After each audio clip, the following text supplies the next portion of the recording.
94 Walf Sénégal dellu si na di leen siyaar di siyaar mboolem képp ko xam yaa ngi topp sunu site bi di 94 Walf Sénégal seen analyse chronique yoo xam ne leen koy defal saa su nekk ci réew mi ak bitim réew ñu ngi leen di jaajëfal ñu ngi leen di siyaar way leen di toppal 94 Walf Sénégal Pape Ngagne Pape Ngagne ñii ngay dalal ni duñu ay politiciens de ay borome xam-xam ngay dalal moo tax fi mu toll ni moom sa émission bii dana la wax xatt de ndax xam naa ne comme yaa dugg ci waa Pastef ñii dañoo aj niveau bi ba mu kawee moo tax moom sa question yi ngay posé Pape Ngagne waaye Amadou Ba rek non xam nga maanaam li gën a neex ci mbir mi mooy boo demee jàkkaarloo yenn journaliste yi ñu mel ni maam Pape Ngagne question ci kaw question tontu ci kaw tontu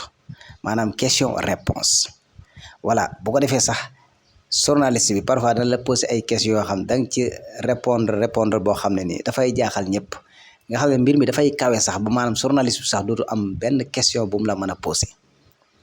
loolu mooy aj na niveau bi ba mu kawe te foofu la lépp jëm nag débat bi fii la war a ne xam nga Amadou Ba mi moom vraiment wax dëgg fa yàlla gars yi kontaan nañ ci moom moo tax ma ne la Pape Ngagne am na problème ñam daan invité ay politiciens lañ ñii nag duñu ay politiciens ñii ay liggéeykat lañ ba pare nag ñu gëstu di yokk bu baax a baax seen xam-xam ba pare nag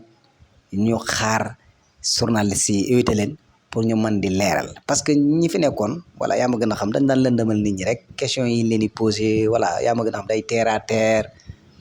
voilà moo tax fi mu toll ni débat yi moom Pape Ngagne bu ko daw de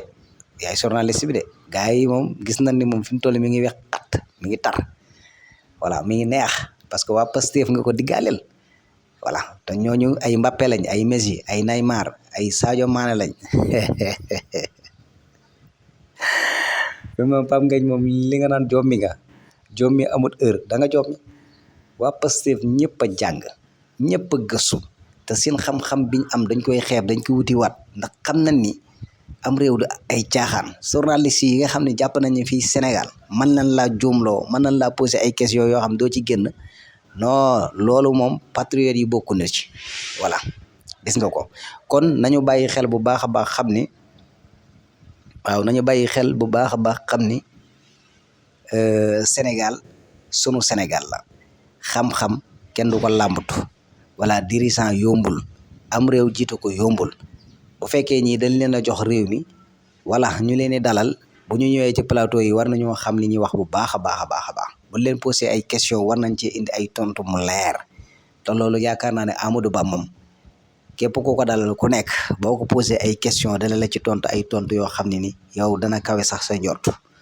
voilà da nga jàpp ne maanaam est-ce que ñii kon voilà kon loolu dafay wane ne rek ñii ñu dénk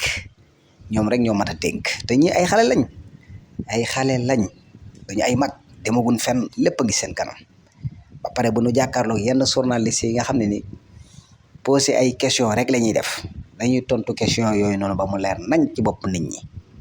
dara du lëndëm ci seeni bopp te loolu am solo la kan Pape Ngagne sa émission bi dee ko waajalaat bu baax a baax ñii duñu ay politiciens xoolal bu baax a baax ñi ngay éviter voilà bu dee ñu mel ni ñoom am